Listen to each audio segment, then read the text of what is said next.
사랑하는 여러분, 성령님의 은혜가 지금 여러분 삶의 모든 순간에 임하길 축복합니다. 이제 주님께서 특별히 주신 말씀을 함께 받아보겠습니다. 사람은 하나인데 셋으로 나뉘고 죽었는데 살아있고 보이지 않는데 가장 실제합니다. 이게 말이 됩니까? 그런데 이것이 바로 여러분과 제가 가진 영혼 몸의 놀라운 비밀입니다. 우리는 매일 이 몸을 씻고 이 마음을 돌보는데 정작 가장 중요한 영은 방치하고 있지 않나요? 혹시 여러분은 영과 혼의 차이를 정확히 설명할 수 있으신가요? 교회를 30년 다녔어도 신학을 공부했어도 이 질문 앞에서 많은 분들이 멈칫하십니다. 영이랑 혼이랑 같은 거 아니에요? 영혼이라고 하잖아요. 그냥 하나 아닌가요? 몸은 알겠는데 영과 혼은 도대체 뭐가 다른 거죠? 저도 목회 초기에 이런 질문을 받으면 당황했습니다. 성경을 읽으면 분명히 영과 혼이 구분되어 있는데 어떻게 설명해야 할지 막막했죠. 그런데 여러분, 이것은 단순한 신학 지식의 문제가 아닙니다. 이것을 모르면 신앙생활 자체가 혼란스러워집니다. 왜 기도해도 변하지 않는지, 왜 말씀을 읽어도 마음에 닿지 않는지, 왜 교회를 열심히 다녀도 삶이 바뀌지 않는지 이해할 수 없게 되는 것입니다. 성경은 데살로니가전서 5장 23절에서 이렇게 말씀하십니다. 평강의 하나님이 친히 너희를 온전히 거룩하게 하시고 또 너희의 온 영과 혼과 몸이 우리 주 예수 그리스도께서 강림하실 때에 흠없게 보존되기를 원하노라. 영과 혼과 몸. 하나님은 분명히 세 가지로 구분해서 말씀하고 계십니다. 오늘 저는 여러분께 당신이 몰랐던, 아니, 어쩌면 목사님들도 제대로 설명 못하는 충격적인 차이를 지금 공개합니다. 이 7가지를 알게 되면 여러분의 신앙생활이 완전히 달라질 것입니다. 기도가 막혔던 이유를 알게 되고 말씀이 살아나기 시작하며 삶의 모든 영역에서 하나님의 역사를 경험하게 될 것입니다. 지금부터 함께 이 놀라운 비밀 속으로 들어가 보겠습니다. 많은 분들이 기도할 때 이런 경험을 하십니다. 머리로는 하나님을 믿는데 가슴으로는 느껴지지 않는 것 같은 답답함. 열심히 기도하는데 하늘이 막힌 것 같은 막막함. 이것은 우리의 영이 무엇인지 모르기 때문입니다. 성경은 요한복음 4장 24절에서 이렇게 선포합니다. 하나님은 영이시니 예배하는 자가 영과 진리로 예배할지니라. 하나님은 영이십니다. 그리고 우리 안에도 영이 있습니다. 영은 하나님과 직접 교통하는 우리 존재의 가장 깊은 부분입니다. 여러분이 예배드릴 때, 기도할 때, 말씀 묵상할 때 작동하는 것이 바로 이 영입니다. 부산에 사시는 김순자 권사님의 이야기를 들려드리겠습니다. 권사님은 40년 동안 교회를 다녔지만 늘 뭔가 부족한 느낌이었다고 합니다. 기도도 하고 봉사도 열심히 했지만 하나님이 정말 살아계신 분으로 느껴지지 않았다고 하지요. 그러다 어느 날 새벽 기도회에서 목사님이 영에 대해 설명하시는 것을 들었습니다. 우리의 생각이나 감정이 아니라 그보다 더 깊은 곳에 하나님과 만나는 영이 있다는 말씀이었습니다. 그날 이후 권사님은 기도할 때 달라졌습니다. 머리로 생각하거나 감정으로 느끼려 하지 않고 더 깊은 곳에서 하나님을 찾기 시작했습니다. 그러자 놀라운 일이 일어났습니다. 말로 표현할 수 없는 평안과 기쁨이 밀려왔고 하나님의 임재를 실제로 경험하기 시작한 것입니다. 여러분, 영은 우리 존재의 가장 깊은 곳입니다. 생각보다 깊고 감정보다 깊은 곳에 있습니다. 하나님은 영이시기에 우리의 영으로만 하나님을 만날 수 있습니다. 머리로 아는 것이 아니라 영으로 아는 것입니다. 가슴으로 느끼는 것이 아니라 영으로 감지하는 것입니다. 이것이 바로 영의 기능입니다. 하나님을 의식하고 하나님의 음성을 듣고 하나님과 교제하는 것. 이 모든 것이 영을 통해서 이루어집니다. 그래서 예수님을 믿지 않는 사람은 영이 죽어 있다고 성경은 말씀합니다. 육체는 살아있고 마음도 작동하지만 영은 하나님과 단절되어 죽어 있는 것입니다. 오늘부터 기도하실 때 이렇게 시작해 보세요. 하나님, 제 영을 깨워주세요. 제 생각과 감정이 아니라 제 영으로 당신을 만나게 해주세요. 그러면 지금까지 경험하지 못했던 새로운 차원의 기도가 열릴 것입니다. 영을 이해하셨다면 이제 혼을 알아야 합니다. 많은 사람들이 영과 혼을 구분하지 못해서 신앙생활에 혼란을 겪습니다. 혼은 무엇일까요? 히브리서 4장 12절은 이렇게 말씀합니다.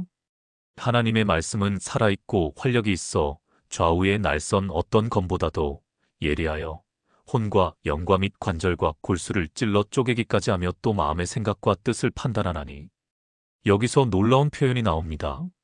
하나님의 말씀이 혼과 영을 쪼갠다는 것입니다.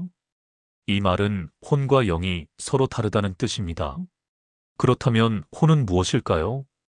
혼은 우리의 생각, 감정, 의지가 자리 잡고 있는 곳입니다. 영어로 말하면 마인드, 이모션, 윌입니다.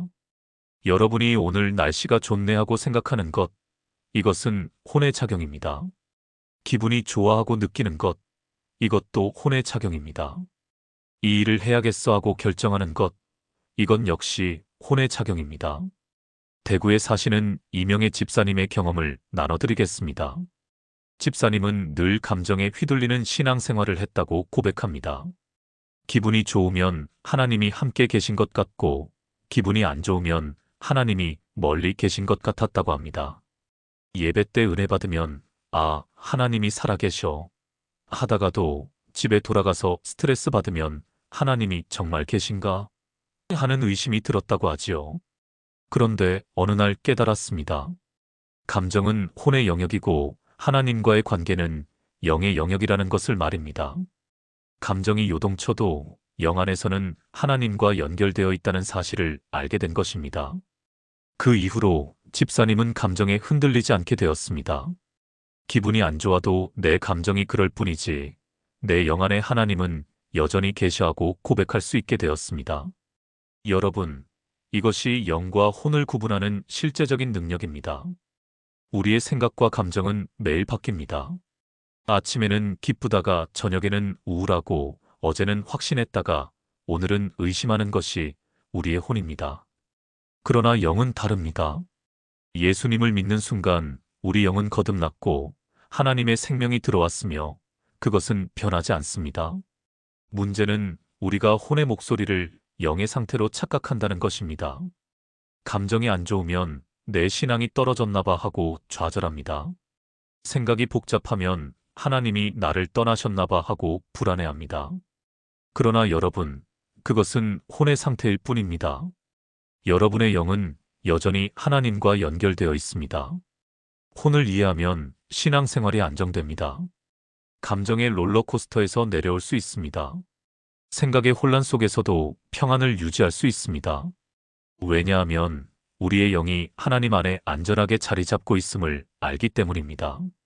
이제 몸에 대해 이야기해야 합니다. 몸은 가장 이해하기 쉬운 부분입니다. 우리가 보고 만지고 느낄 수 있는 물질적인 부분이지요. 그런데 많은 그리스도인들이 몸에 대해 잘못된 생각을 가지고 있습니다. 몸은 그냥 껍데기야. 영적인 것만 중요하지. 이것은 성경적이지 않습니다. 고린도전서 6장 19절에서 20절은 이렇게 말씀합니다. 너희 몸은 너희가 하나님께로부터 받은 바 너희 가운데 계신 성령의 전인 줄을 알지 못하느냐. 너희는 너희 자신의 것이 아니라 값으로 산 것이 되었으니 그런즉 너희 몸으로 하나님께 영광을 돌리라. 놀라운 선포입니다. 우리 몸이 성령의 전이라는 것입니다. 인천에 사시는 박영수 장로님의 이야기입니다. 장로님은 평생 영적인 것만 추구했다고 합니다. 새벽기도, 금식기도, 철야기도를 열심히 했지만 정작 자신의 몸 관리는 소홀했습니다. 몸은 중요하지 않아. 영혼 구원이 우선이지 하면서 건강을 챙기지 않았습니다. 그러다 60대에 큰 병을 얻었습니다. 병상에 누워서야 깨달았습니다. 몸이 아프니 기도도 제대로 할 수 없고 예배도 드릴 수 없고 봉사도 할 수 없다는 것을 말입니다. 하나님, 제가 잘못 생각했습니다. 몸도 주님께서 주신 귀한 선물이었는데 제가 함부로 대했습니다. 회복된 후 장로님은 완전히 달라졌습니다. 규칙적으로 운동하고 건강한 식사를 하며 충분한 휴식을 취하기 시작했습니다. 그러자 놀랍게도 영적인 삶도 더 풍성해졌습니다. 몸이 건강하니 기도에 더 집중할 수 있고 말씀 묵상도 깊어지고 봉사도 더 활발하게 할 수 있게 된 것입니다. 여러분, 몸은 단순한 껍데기가 아닙니다. 몸은 세상과 접촉하는 우리의 도구입니다. 우리는 이 몸을 통해 하나님을 섬기고 이웃을 사랑하며 복음을 전합니다. 영이 아무리 살아있어도 혼이 아무리 건강해도 몸이 무너지면 하나님의 일을 할 수 없습니다. 그래서 바울은 고린도전서 9장 27절에서 이렇게 고백합니다.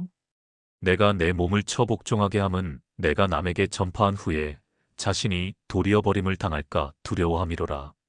바울도 자신의 몸을 훈련했습니다. 몸을 다스리는 것이 영적 훈련의 일부였던 것입니다.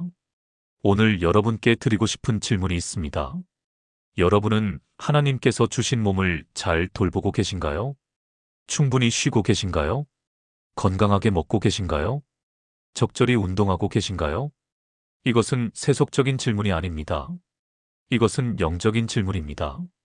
왜냐하면 우리 몸이 성령의 전이기 때문입니다. 하나님은 우리의 영만 원하시는 것이 아니라 혼도 원하시고 몸도 원하십니다. 온전한 우리, 전체의 우리를 통해 영광 받기 원하십니다. 이제 가장 중요한 부분으로 들어가겠습니다.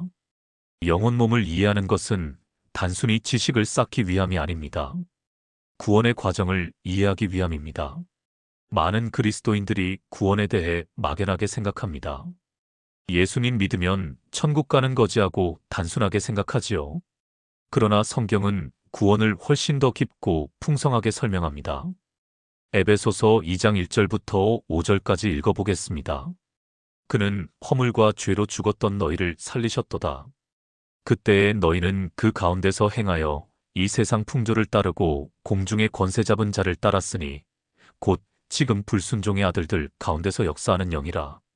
전에는 우리도 다 그 가운데서 우리 육체의 욕심을 따라 지내며 육체와 마음에 원하는 것을 하여 다른 이들과 같이 본질상 진노의 자녀이었더니 긍휼이 풍성하신 하나님이 우리를 사랑하신 그 큰 사랑을 인하여 허물로 죽은 우리를 그리스도와 함께 살리셨고, 여기서 주목해야 할 표현이 있습니다. 죽었던 너희를 살리셨도다. 무엇이 죽었다는 것일까요? 우리 몸이 죽었습니까? 아닙니다.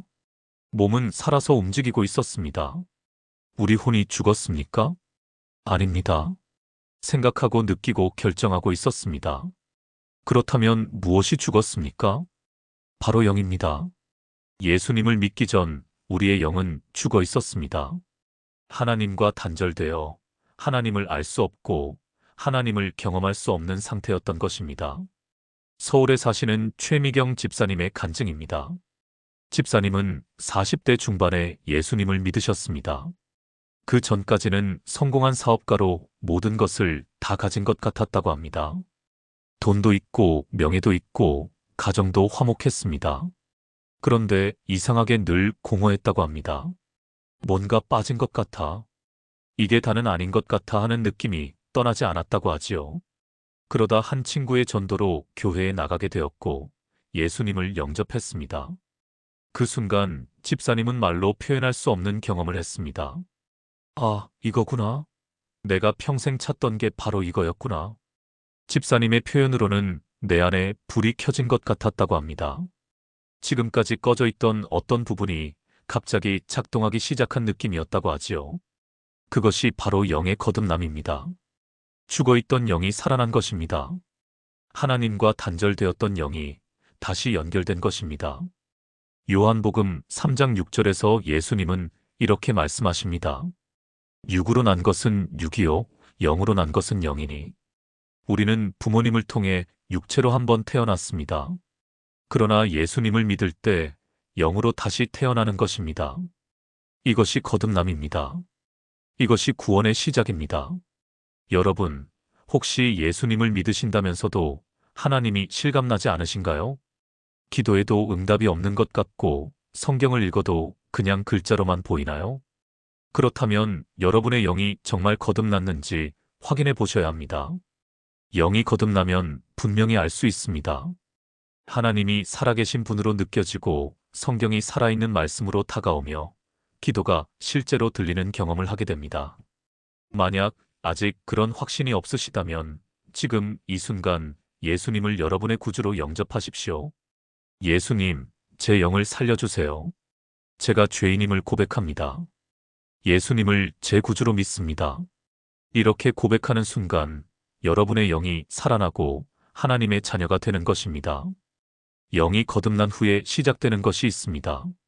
바로 혼의 변화입니다. 많은 그리스도인들이 여기서 혼란을 겪습니다.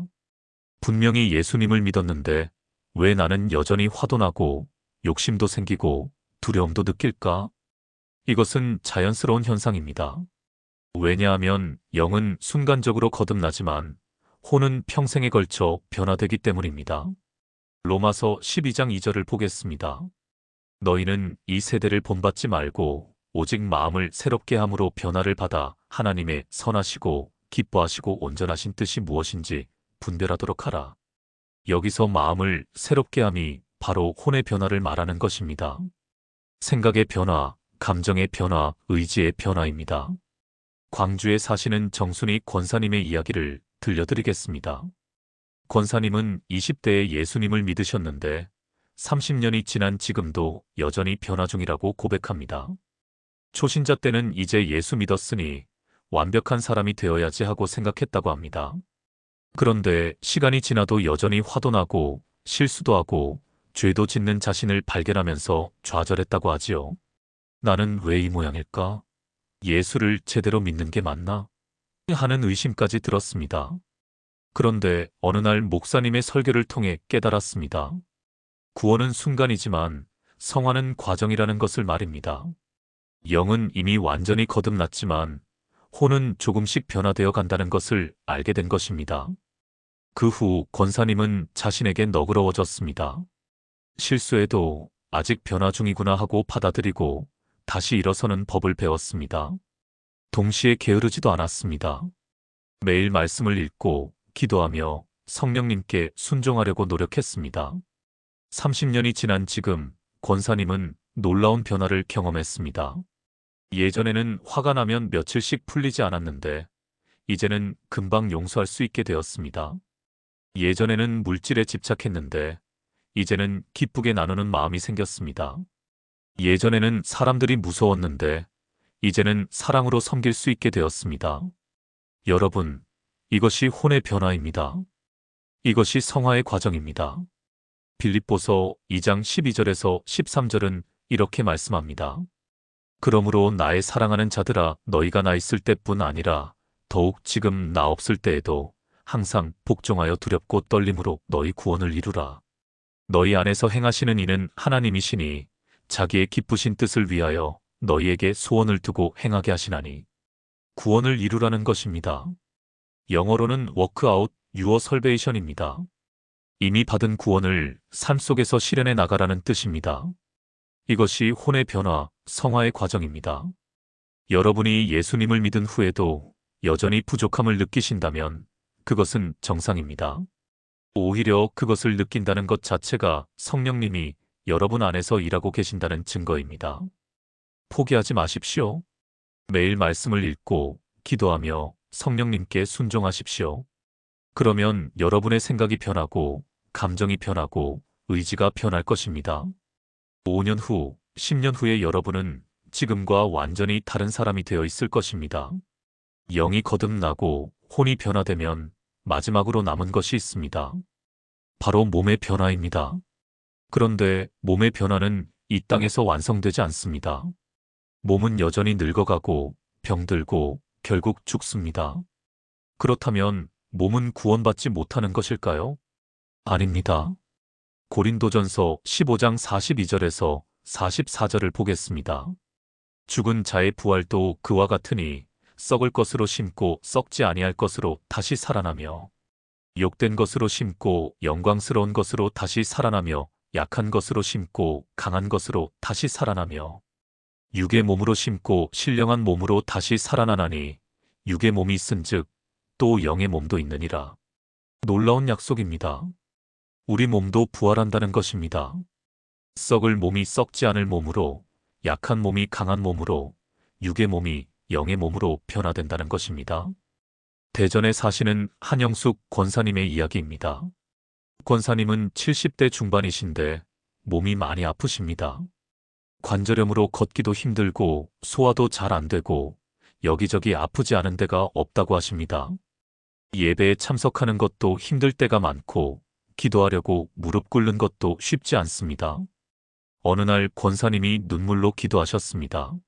하나님, 이 늙고 병든 몸이 너무 힘듭니다. 영은 원하되 육신이 약하다는 말씀이 실감납니다. 그때 성령님께서 권사님의 마음에 말씀을 주셨습니다. 딸아, 조금만 참아라. 곧 새 몸을 입힐 것이다. 그 순간 권사님은 부활의 소망을 새롭게 깨달았습니다. 이 몸은 잠시 입고 있는 옷과 같은 것이고 주님 오실 때 완전히 새로운 몸을 입게 될 것이라는 확신을 얻은 것입니다. 그 후로 권사님의 신앙이 더 깊어졌습니다. 몸이 아파도 불평하지 않고 오히려 주님, 이 연약함을 통해 부활의 소망을 더 사모하게 하시니 감사합니다 하고 고백하게 되었습니다. 여러분, 우리의 구원은 영만으로 끝나지 않습니다. 혼의 변화로도 끝나지 않습니다. 최종적으로 몸의 부활로 완성됩니다. 예수님이 다시 오실 때 우리는 완전히 새로운 몸을 입을 것입니다. 더 이상 아프지 않고 늙지 않고 죽지 않는 영광스러운 몸입니다.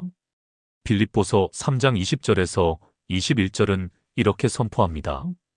그러나 우리의 시민권은 하늘에 있는지라 거기로부터 구원하는 자 곧 주 예수 그리스도를 기다리노니 그는 만물을 자기에게 복종하게 하실 수 있는 자의 역사로 우리의 낮은 몸을 자기 영광의 몸의 형체와 같이 변하게 하시리라. 우리의 낮은 몸이 예수님의 영광의 몸과 같이 변한다는 것입니다. 이것이 우리의 소망입니다. 이것이 구원의 완성입니다. 그러므로 지금 몸이 아프고 약해도 낙심하지 마십시오. 이것은 잠시 입고 있는 옷과 같습니다. 곧 완전한 옷으로 갈아입을 날이 올 것입니다. 그날을 소망하며 오늘도 이 몸으로 하나님을 섬기십시오. 비록 약하지만 이 몸을 통해 하나님께 영광 돌리십시오. 그것이 부활을 믿는 자의 삶입니다. 이제 마지막 비밀을 나누겠습니다. 영혼 몸을 이해하는 것은 지식을 쌓기 위함이 아닙니다. 이 세 가지가 조화롭게 작동하는 삶을 살기 위함입니다. 많은 그리스도인들이 한쪽으로 치우친 신앙생활을 합니다. 어떤 사람은 영적인 것만 강조합니다. 기도하고 금식하고 말씀 읽는 것만 중요하다고 생각합니다. 그러다 보면 생각과 감정을 무시하게 되고 몸을 학대하게 됩니다. 또 어떤 사람은 지식만 강조합니다. 성경 공부하고 신학책 읽고 교리 배우는 것만 중요하다고 생각합니다. 그러다 보면 영적 체험을 무시하게 되고 사랑이 없는 차갑고 딱딱한 신앙이 됩니다. 또 어떤 사람은 실천만 강조합니다. 봉사하고 헌금하고 전도하는 것만 중요하다고 생각합니다. 그러다 보면 내면의 변화 없이 껍데기만 남게 되고 결국 탈진하게 됩니다. 데살로니가전서 5장 23절을 다시 보겠습니다. 평강의 하나님이 친히 너희를 온전히 거룩하게 하시고 또 너희의 온 영과 혼과 몸이 우리 주 예수 그리스도께서 강림하실 때에 흠없게 보존되기를 원하노라. 온 영과 혼과 몸입니다. 세 가지 모두가 거룩하게 되고 흠없게 보존되어야 한다는 것입니다. 울산에 사시는 김철수 장로님의 이야기로 마무리하겠습니다. 장로님은 젊었을 때 너무 열심히 신앙생활을 하셨습니다. 새벽 기도는 기본이고 철야 기도도 자주 하시고 금식 기도도 많이 하셨습니다. 그런데 50대 중반에 큰 위기가 왔습니다. 몸이 무너진 것입니다. 과로와 스트레스로 심장에 문제가 생겼고 우울증까지 왔습니다.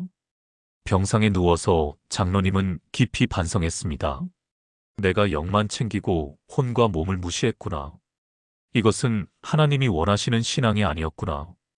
회복 후 장로님은 완전히 달라졌습니다. 영적 훈련도 하시지만 동시에 마음의 건강도 챙기고 몸의 건강도 돌보기 시작했습니다. 새벽 기도를 하시되 충분한 수면도 취하셨습니다. 말씀을 묵상하시되 긍정적인 생각을 키우는 노력도 하셨습니다.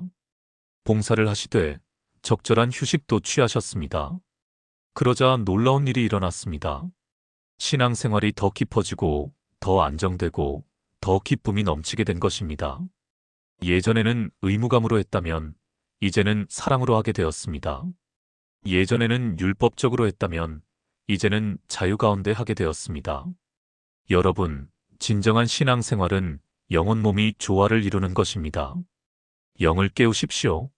매일 하나님과 교제하고 기도하며 말씀을 읽으십시오. 혼을 변화시키십시오. 생각을 새롭게 하고 감정을 다스리고 의지를 하나님께 맡기십시오. 몸을 돌보십시오. 건강하게 먹고 충분히 쉬고 적절히 운동하십시오. 이 세 가지가 조화를 이룰 때 여러분은 온전한 그리스도인이 됩니다. 하나님께서 원하시는 건강한 신앙인이 되는 것입니다.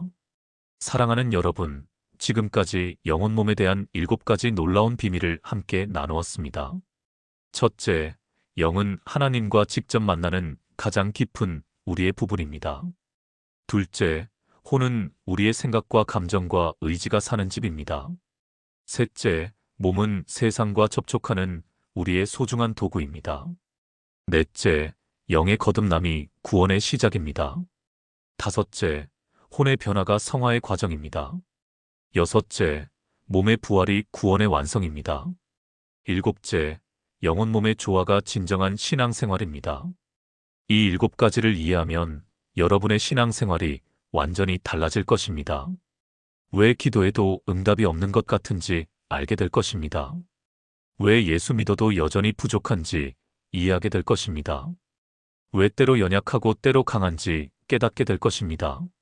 그리고 무엇보다 하나님께서 여러분을 어떻게 만드셨고, 어떻게 구원하시고, 어떻게 완성하실 것인지 분명히 보게 될 것입니다. 여러분도 오늘 이 말씀이 마음에 와닿으셨다면 좋아요를 눌러주시고 아래 댓글란에 아멘이라고 남겨주세요. 더 많은 분들이 이 귀한 진리를 깨닫도록 공유도 부탁드립니다. 그리고 구독과 알림 설정까지 해주시면 앞으로도 여러분의 신앙생활에 실제적인 도움이 되는 말씀들을 계속 나눠드리겠습니다. 오늘도 여러분의 영이 하나님과 깊이 교제하고 여러분의 혼이 날마다 변화되며 여러분의 몸이 성령의 전으로 잘 보존되기를 축복합니다. 사랑합니다. 사람은 하나인데 셋으로 나뉘고 죽었는데 살아있고 보이지 않는데 가장 실제합니다. 이게 말이 됩니까? 그런데 이것이 바로 여러분과 제가 가진 영혼 몸의 놀라운 비밀입니다. 우리는 매일 이 몸을 씻고 이 마음을 돌보는데 정작 가장 중요한 영은 방치하고 있지 않나요? 혹시 여러분은 영과 혼의 차이를 정확히 설명할 수 있으신가요? 교회를 30년 다녔어도 신학을 공부했어도 이 질문 앞에서 많은 분들이 멈칫하십니다. 영이랑 혼이랑 같은 거 아니에요? 영혼이라고 하잖아요. 그냥 하나 아닌가요? 몸은 알겠는데 영과 혼은 도대체 뭐가 다른 거죠? 저도 목회 초기에 이런 질문을 받으면 당황했습니다. 성경을 읽으면 분명히 영과 혼이 구분되어 있는데 어떻게 설명해야 할지 막막했죠. 그런데 여러분, 이것은 단순한 신학 지식의 문제가 아닙니다. 이것을 모르면 신앙생활 자체가 혼란스러워집니다. 왜 기도해도 변하지 않는지, 왜 말씀을 읽어도 마음에 닿지 않는지, 왜 교회를 열심히 다녀도 삶이 바뀌지 않는지 이해할 수 없게 되는 것입니다. 성경은 데살로니가전서 5장 23절에서 이렇게 말씀하십니다. 평강의 하나님이 친히 너희를 온전히 거룩하게 하시고 또 너희의 온 영과 혼과 몸이 우리 주 예수 그리스도께서 강림하실 때에 흠없게 보존되기를 원하노라. 영과 혼과 몸. 하나님은 분명히 3가지로 구분해서 말씀하고 계십니다. 오늘 저는 여러분께 당신이 몰랐던, 아니 어쩌면 목사님들도 제대로 설명 못하는 충격적인 차이를 지금 공개합니다. 이 7가지를 알게 되면 여러분의 신앙생활이 완전히 달라질 것입니다. 기도가 막혔던 이유를 알게 되고 말씀이 살아나기 시작하며 삶의 모든 영역에서 하나님의 역사를 경험하게 될 것입니다. 지금부터 함께 이 놀라운 비밀 속으로 들어가 보겠습니다. 많은 분들이 기도할 때 이런 경험을 하십니다. 머리로는 하나님을 믿는데 가슴으로는 느껴지지 않는 것 같은 답답함. 열심히 기도하는데 하늘이 막힌 것 같은 막막함. 이것은 우리의 영이 무엇인지 모르기 때문입니다. 성경은 요한복음 4장 24절에서 이렇게 선포합니다. 하나님은 영이시니 예배하는 자가 영과 진리로 예배할지니라. 하나님은 영이십니다. 그리고 우리 안에도 영이 있습니다. 영은 하나님과 직접 교통하는 우리 존재의 가장 깊은 부분입니다. 여러분이 예배드릴 때, 기도할 때, 말씀 묵상할 때 작동하는 것이 바로 이 영입니다. 부산에 사시는 김순자 권사님의 이야기를 들려드리겠습니다. 권사님은 40년 동안 교회를 다녔지만 늘 뭔가 부족한 느낌이었다고 합니다. 기도도 하고 봉사도 열심히 했지만 하나님이 정말 살아계신 분으로 느껴지지 않았다고 하지요. 그러다 어느 날 새벽 기도회에서 목사님이 영에 대해 설명하시는 것을 들었습니다. 우리의 생각이나 감정이 아니라 그보다 더 깊은 곳에 하나님과 만나는 영이 있다는 말씀이었습니다. 그날 이후 권사님은 기도할 때 달라졌습니다. 머리로 생각하거나 감정으로 느끼려 하지 않고 더 깊은 곳에서 하나님을 찾기 시작했습니다. 그러자 놀라운 일이 일어났습니다. 말로 표현할 수 없는 평안과 기쁨이 밀려왔고 하나님의 임재를 실제로 경험하기 시작한 것입니다. 여러분, 영은 우리 존재의 가장 깊은 곳입니다. 생각보다 깊고 감정보다 깊은 곳에 있습니다. 하나님은 영이시기에 우리의 영으로만 하나님을 만날 수 있습니다. 머리로 아는 것이 아니라 영으로 아는 것입니다. 가슴으로 느끼는 것이 아니라 영으로 감지하는 것입니다. 이것이 바로 영의 기능입니다. 하나님을 의식하고 하나님의 음성을 듣고 하나님과 교제하는 것. 이 모든 것이 영을 통해서 이루어집니다. 그래서 예수님을 믿지 않는 사람은 영이 죽어 있다고 성경은 말씀합니다. 육체는 살아있고 마음도 작동하지만 영은 하나님과 단절되어 죽어 있는 것입니다. 오늘부터 기도하실 때 이렇게 시작해 보세요. 하나님, 제 영을 깨워주세요. 제 생각과 감정이 아니라 제 영으로 당신을 만나게 해주세요. 그러면 지금까지 경험하지 못했던 새로운 차원의 기도가 열릴 것입니다. 영을 이해하셨다면 이제 혼을 알아야 합니다. 많은 사람들이 영과 혼을 구분하지 못해서 신앙생활에 혼란을 겪습니다. 혼은 무엇일까요? 히브리서 4장 12절은 이렇게 말씀합니다. 하나님의 말씀은 살아있고 활력이 있어 좌우의 날선 어떤 검보다도 예리하여 혼과 영과 및 관절과 골수를 찔러 쪼개기까지 하며 또 마음의 생각과 뜻을 판단하나니. 여기서 놀라운 표현이 나옵니다. 하나님의 말씀이 혼과 영을 쪼갠다는 것입니다. 이 말은 혼과 영이 서로 다르다는 뜻입니다. 그렇다면 혼은 무엇일까요? 혼은 우리의 생각, 감정, 의지가 자리 잡고 있는 곳입니다. 영어로 말하면 마인드, 이모션, 윌입니다. 여러분이 오늘 날씨가 좋네 하고 생각하는 것, 이것은 혼의 작용입니다. 기분이 좋아하고 느끼는 것, 이것도 혼의 작용입니다. 이 일을 해야겠어 하고 결정하는 것, 이건 역시 혼의 작용입니다. 대구에 사시는 이명애 집사님의 경험을 나눠드리겠습니다. 집사님은 늘 감정에 휘둘리는 신앙생활을 했다고 고백합니다. 기분이 좋으면 하나님이 함께 계신 것 같고 기분이 안 좋으면 하나님이 멀리 계신 것 같았다고 합니다. 예배 때 은혜 받으면 아, 하나님이 살아계셔 하다가도 집에 돌아가서 스트레스 받으면 하나님이 정말 계신가 하는 의심이 들었다고 하지요. 그런데 어느 날 깨달았습니다. 감정은 혼의 영역이고 하나님과의 관계는 영의 영역이라는 것을 말입니다. 감정이 요동쳐도 영 안에서는 하나님과 연결되어 있다는 사실을 알게 된 것입니다. 그 이후로 집사님은 감정에 흔들리지 않게 되었습니다. 기분이 안 좋아도 내 감정이 그럴 뿐이지 내 영 안에 하나님은 여전히 계셔하고 고백할 수 있게 되었습니다. 여러분, 이것이 영과 혼을 구분하는 실제적인 능력입니다. 우리의 생각과 감정은 매일 바뀝니다. 아침에는 기쁘다가 저녁에는 우울하고 어제는 확신했다가 오늘은 의심하는 것이 우리의 혼입니다. 그러나 영은 다릅니다. 예수님을 믿는 순간 우리 영은 거듭났고 하나님의 생명이 들어왔으며 그것은 변하지 않습니다. 문제는 우리가 혼의 목소리를 영의 상태로 착각한다는 것입니다. 감정이 안 좋으면 내 신앙이 떨어졌나 봐 하고 좌절합니다. 생각이 복잡하면 하나님이 나를 떠나셨나 봐 하고 불안해합니다. 그러나 여러분, 그것은 혼의 상태일 뿐입니다. 여러분의 영은 여전히 하나님과 연결되어 있습니다. 혼을 이해하면 신앙생활이 안정됩니다. 감정의 롤러코스터에서 내려올 수 있습니다. 생각의 혼란 속에서도 평안을 유지할 수 있습니다. 왜냐하면 우리의 영이 하나님 안에 안전하게 자리 잡고 있음을 알기 때문입니다. 이제 몸에 대해 이야기해야 합니다. 몸은 가장 이해하기 쉬운 부분입니다. 우리가 보고 만지고 느낄 수 있는 물질적인 부분이지요. 그런데 많은 그리스도인들이 몸에 대해 잘못된 생각을 가지고 있습니다. 몸은 그냥 껍데기야. 영적인 것만 중요하지. 이것은 성경적이지 않습니다.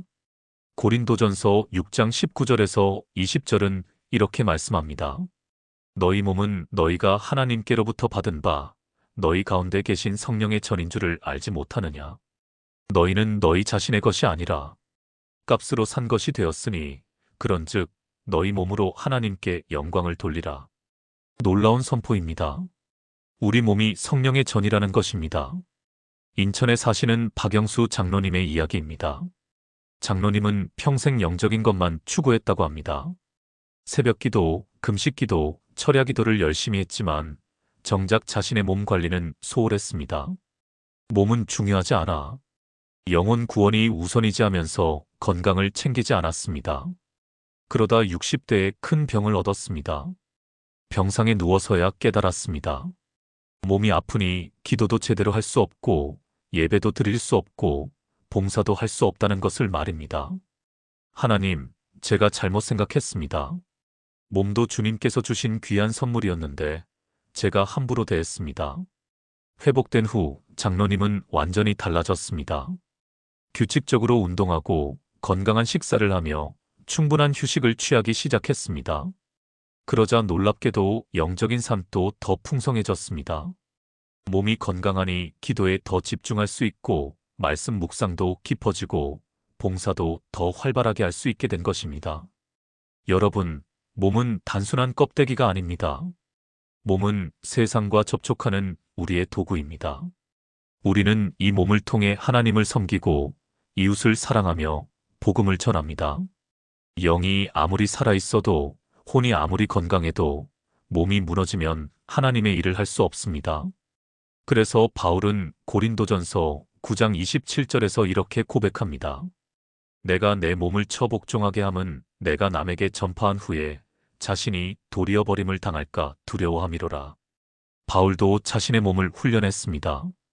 몸을 다스리는 것이 영적 훈련의 일부였던 것입니다. 오늘 여러분께 드리고 싶은 질문이 있습니다. 여러분은 하나님께서 주신 몸을 잘 돌보고 계신가요? 충분히 쉬고 계신가요? 건강하게 먹고 계신가요?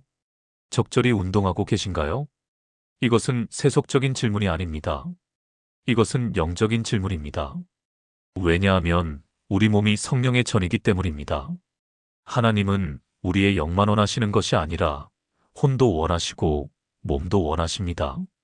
온전한 우리, 전체의 우리를 통해 영광 받기 원하십니다. 이제 가장 중요한 부분으로 들어가겠습니다.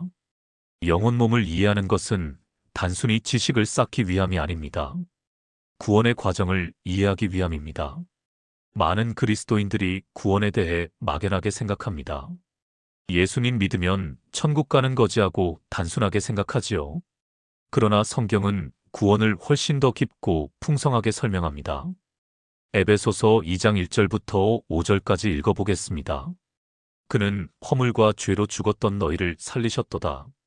그때에 너희는 그 가운데서 행하여 이 세상 풍조를 따르고 공중의 권세 잡은 자를 따랐으니 곧 지금 불순종의 아들들 가운데서 역사하는 영이라.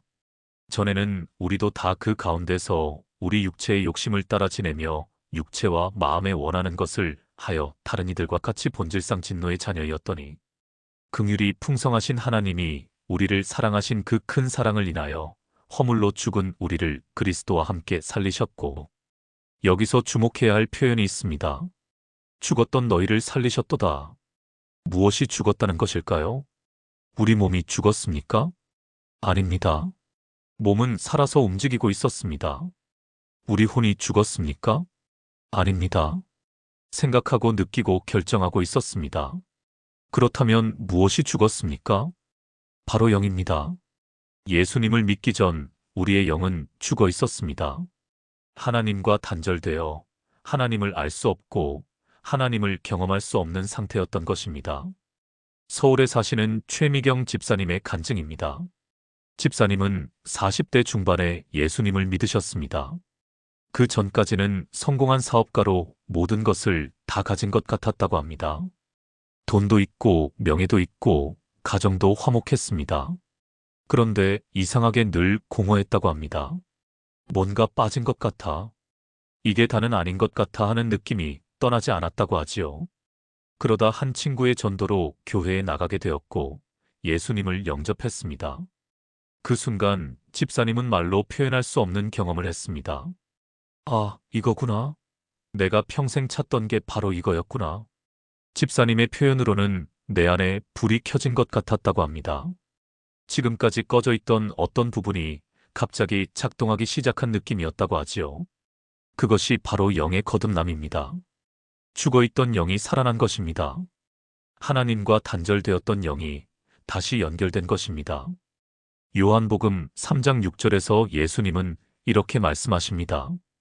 육으로 난 것은 육이요, 영으로 난 것은 영이니. 우리는 부모님을 통해 육체로 한번 태어났습니다.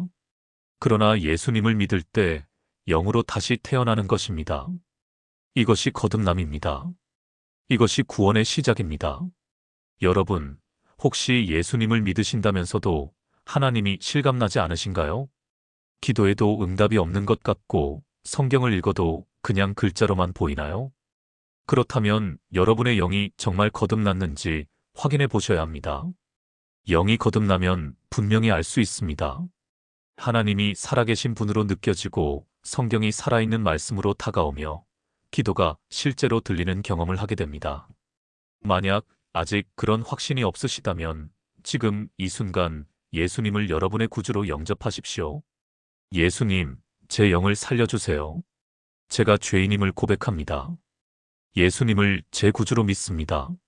이렇게 고백하는 순간 여러분의 영이 살아나고 하나님의 자녀가 되는 것입니다. 영이 거듭난 후에 시작되는 것이 있습니다. 바로 혼의 변화입니다. 많은 그리스도인들이 여기서 혼란을 겪습니다.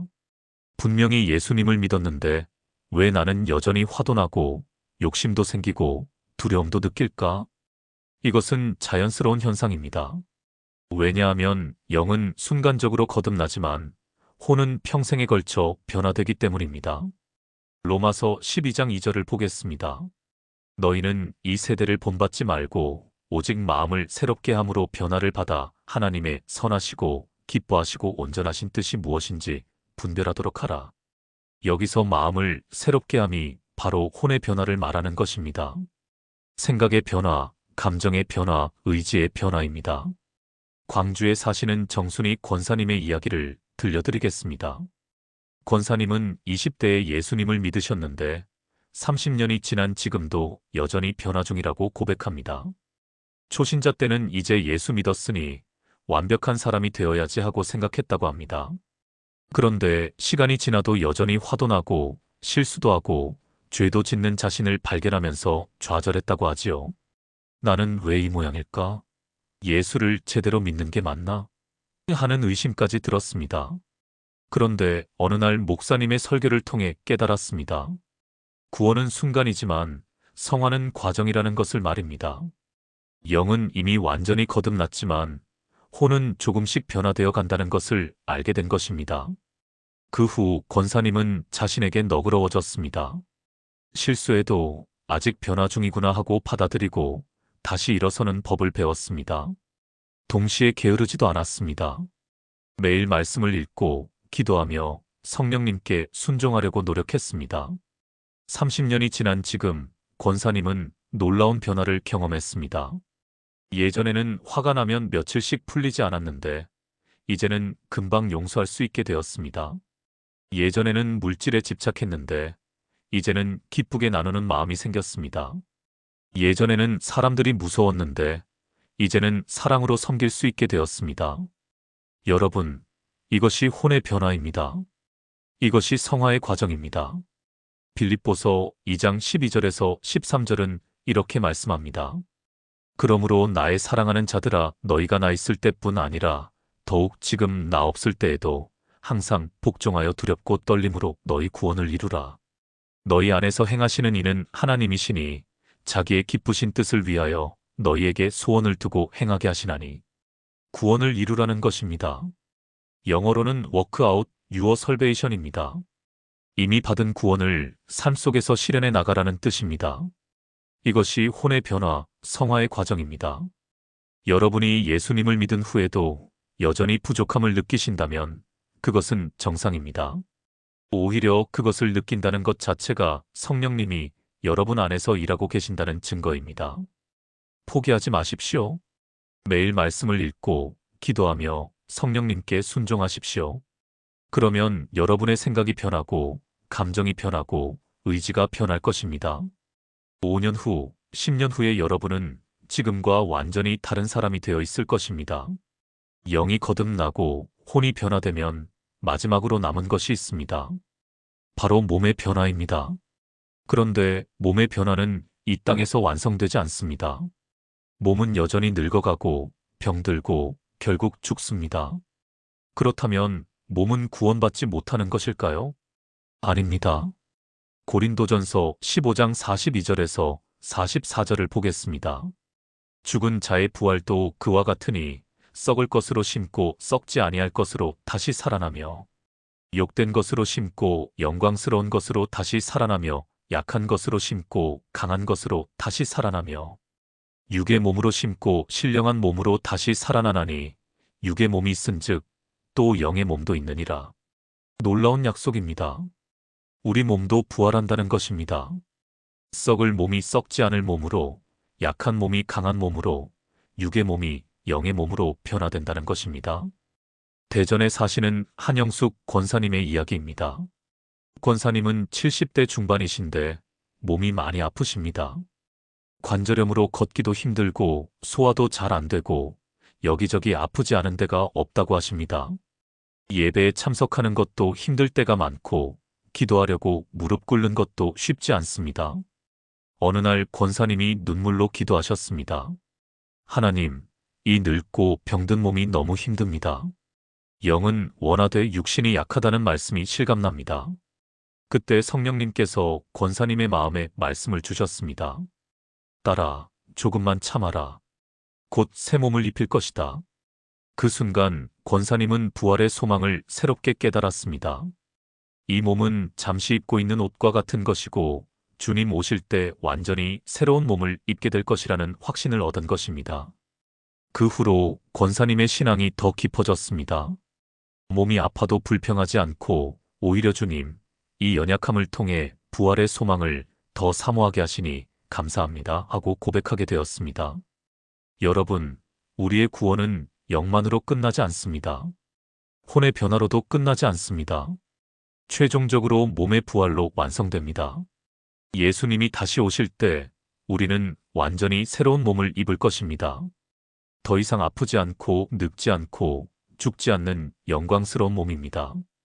빌립보서 3장 20절에서 21절은 이렇게 선포합니다. 그러나 우리의 시민권은 하늘에 있는지라 거기로부터 구원하는 자, 곧 주 예수 그리스도를 기다리노니 그는 만물을 자기에게 복종하게 하실 수 있는 자의 역사로 우리의 낮은 몸을 자기 영광의 몸의 형체와 같이 변하게 하시리라.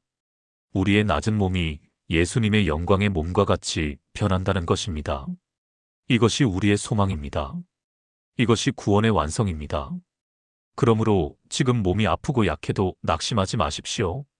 이것은 잠시 입고 있는 옷과 같습니다. 곧 완전한 옷으로 갈아입을 날이 올 것입니다. 그날을 소망하며 오늘도 이 몸으로 하나님을 섬기십시오. 비록 약하지만 이 몸을 통해 하나님께 영광 돌리십시오. 그것이 부활을 믿는 자의 삶입니다. 이제 마지막 비밀을 나누겠습니다. 영혼 몸을 이해하는 것은 지식을 쌓기 위함이 아닙니다. 이 세 가지가 조화롭게 작동하는 삶을 살기 위함입니다. 많은 그리스도인들이 한쪽으로 치우친 신앙생활을 합니다. 어떤 사람은 영적인 것만 강조합니다. 기도하고 금식하고 말씀 읽는 것만 중요하다고 생각합니다. 그러다 보면 생각과 감정을 무시하게 되고 몸을 학대하게 됩니다. 또 어떤 사람은 지식만 강조합니다. 성경 공부하고 신학책 읽고 교리 배우는 것만 중요하다고 생각합니다. 그러다 보면 영적 체험을 무시하게 되고 사랑이 없는 차갑고 딱딱한 신앙이 됩니다. 또 어떤 사람은 실천만 강조합니다. 봉사하고 헌금하고 전도하는 것만 중요하다고 생각합니다. 그러다 보면 내면의 변화 없이 껍데기만 남게 되고 결국 탈진하게 됩니다. 데살로니가전서 5장 23절을 다시 보겠습니다. 평강의 하나님이 친히 너희를 온전히 거룩하게 하시고 또 너희의 온 영과 혼과 몸이 우리 주 예수 그리스도께서 강림하실 때에 흠없게 보존되기를 원하노라. 온 영과 혼과 몸입니다. 세 가지 모두가 거룩하게 되고 흠없게 보존되어야 한다는 것입니다. 울산에 사시는 김철수 장로님의 이야기로 마무리하겠습니다. 장로님은 젊었을 때 너무 열심히 신앙생활을 하셨습니다. 새벽 기도는 기본이고 철야 기도도 자주 하시고 금식 기도도 많이 하셨습니다. 그런데 50대 중반에 큰 위기가 왔습니다. 몸이 무너진 것입니다. 과로와 스트레스로 심장에 문제가 생겼고 우울증까지 왔습니다. 병상에 누워서 장로님은 깊이 반성했습니다. 내가 영만 챙기고 혼과 몸을 무시했구나. 이것은 하나님이 원하시는 신앙이 아니었구나. 회복 후 장로님은 완전히 달라졌습니다. 영적 훈련도 하시지만 동시에 마음의 건강도 챙기고 몸의 건강도 돌보기 시작했습니다. 새벽 기도를 하시되 충분한 수면도 취하셨습니다. 말씀을 묵상하시되 긍정적인 생각을 키우는 노력도 하셨습니다. 봉사를 하시되 적절한 휴식도 취하셨습니다. 그러자 놀라운 일이 일어났습니다. 신앙생활이 더 깊어지고 더 안정되고 더 기쁨이 넘치게 된 것입니다. 예전에는 의무감으로 했다면 이제는 사랑으로 하게 되었습니다. 예전에는 율법적으로 했다면 이제는 자유 가운데 하게 되었습니다. 여러분, 진정한 신앙생활은 영혼 몸이 조화를 이루는 것입니다. 영을 깨우십시오. 매일 하나님과 교제하고 기도하며 말씀을 읽으십시오. 혼을 변화시키십시오. 생각을 새롭게 하고 감정을 다스리고 의지를 하나님께 맡기십시오. 몸을 돌보십시오. 건강하게 먹고 충분히 쉬고 적절히 운동하십시오. 이 세 가지가 조화를 이룰 때 여러분은 온전한 그리스도인이 됩니다. 하나님께서 원하시는 건강한 신앙인이 되는 것입니다. 사랑하는 여러분, 지금까지 영혼 몸에 대한 7가지 놀라운 비밀을 함께 나누었습니다. 첫째, 영은 하나님과 직접 만나는 가장 깊은 우리의 부분입니다. 둘째, 혼은 우리의 생각과 감정과 의지가 사는 집입니다. 셋째, 몸은 세상과 접촉하는 우리의 소중한 도구입니다. 넷째, 영의 거듭남이 구원의 시작입니다. 다섯째, 혼의 변화가 성화의 과정입니다. 여섯째, 몸의 부활이 구원의 완성입니다. 일곱째, 영혼 몸의 조화가 진정한 신앙생활입니다. 이 7가지를 이해하면 여러분의 신앙생활이 완전히 달라질 것입니다. 왜 기도해도 응답이 없는 것 같은지 알게 될 것입니다. 왜 예수 믿어도 여전히 부족한지 이해하게 될 것입니다. 왜 때로 연약하고 때로 강한지 깨닫게 될 것입니다. 그리고 무엇보다 하나님께서 여러분을 어떻게 만드셨고 어떻게 구원하시고 어떻게 완성하실 것인지 분명히 보게 될 것입니다. 여러분도 오늘 이 말씀이 마음에 와닿으셨다면 좋아요를 눌러주시고 아래 댓글란에 아멘이라고 남겨주세요. 더 많은 분들이 이 귀한 진리를 깨닫도록 공유도 부탁드립니다.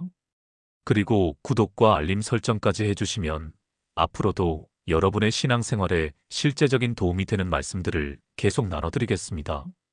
오늘도 여러분의 영이 하나님과 깊이 교제하고 여러분의 혼이 날마다 변화되며 여러분의 몸이 성령의 전으로 잘 보존되기를 축복합니다. 사랑합니다.